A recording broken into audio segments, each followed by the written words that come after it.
ಹೀಗಾಗಿ ಇದು ಮುಂದೆ ಏನು ಯಾವ ರೀತಿ ಮಾಡಬೇಕು, ಏನು ಮಾಡಬೇಕು, ಇದನ್ನು ಚಾಲನೆ ಯಾವ ರೀತಿ ಫಾಸ್ಟಾಗಿ ಮುಗಿಸೋಕ್ಕೆ ಯಾವ ರೀತಿ ಕೊಡಬೇಕು ಅನ್ನೋದು ಯೋಚನೆ ನಿರ್ಧಾರ ಮಾಡಿ ಸರ್ಕಾರಕ್ಕೊಂದು ವರದಿ ಕೊಡ್ತಕ್ಕಂಥ ಪ್ರಯತ್ನ ಮಾಡ್ತೀವಿ.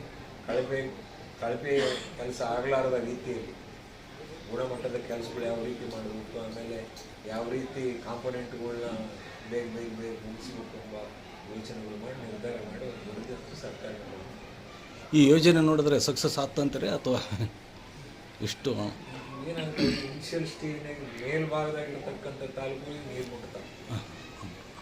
ಮನೆ ಭಾಗ ಫಾರ್ ಎಕ್ಸಾಂಪಲ್ ಇವರು ಮೈಸೂರು ಲಾಸ್ಟ್ ಕೃಷ್ಣಾ ನದಿಗೆ ಹೋಗ್ತಾನೆ, ಅಲ್ಲೇ ನೀರು ಯಾವ ರೀತಿ ಮುಟ್ತಾವ ಎಂಬುದ್ರ ಮೇಲೆ ಇದೆ. ಡಿಸೈನ್ ಯಾವ ರೀತಿ ಮಾಡ್ಯಾರ, ಸಕ್ಸಸ್ ಆಗುತ್ತೋ ಇಲ್ಲೋ, ಆಮೇಲೆ OHT ಇವೆಲ್ಲ ಏನಾಗಿದ್ದಾವ ಹೊಸ ಟೆಕ್ನಾಲಜಿ ಇಟ್ಕೊಂಡು ಇದುವರೆಗೂ OHTಗಳು ಅಲ್ಲೇ ಪಾಪ್ಯುಲೇಷನ್ಗಳು ಬೇಸಿಸ್ ಮೇಲೆ ಓಕೆ ಮಾಡೋದು. ರೆಡಿಮೇಡ್ ಮಾಡಿ ಹೋಗಿ ಫಿಕ್ಸ್ ಮಾಡಿಬಿಡ್ತಾರೆ. ಫೌಂಡೇಶನ್ ಅದೆಲ್ಲ ಹಾಕಿರ್ತಾರೆ, ತಗೊಂಡೋಗಿ ಡೂಮ್ ಇಟ್ಬಿಡ್ತಾರೆ.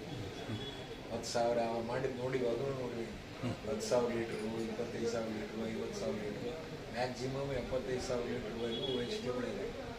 ಅಂತ ಒಂದು 680 OHT ಮಾಡ್ಬೇಕಂತ ಅವ್ರು ಅಂತಾಗ ನಮ್ಮ ಲೆಕ್ಕದ ಪ್ರಕಾರ ಇನ್ನೂ ಜಾಸ್ತಿ ಆಗುತ್ತೆ.